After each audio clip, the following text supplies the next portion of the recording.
Welcome back to NJ Sullivan. One of the products we manufacture for the electrical construction industry is bus trough.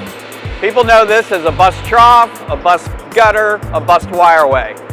It's a great solution and it's a labor saver on installation versus running a wire trough with wire and cable or conduit with wire. This is easily re-enterable for adds, moves, and changes. When equipment needs to be added, you can just tap the bus with your wire and move on. Much more re-enterable than conduit or a basic wireway. So, this is bus trough.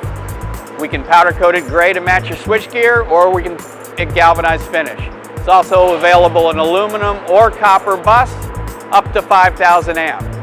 The NJ Sullivan bus trough is always fabricated with fully welded seams. It's available in a NEMA 1 and NEMA 3R. As mentioned earlier, it can be aluminum or copper bus.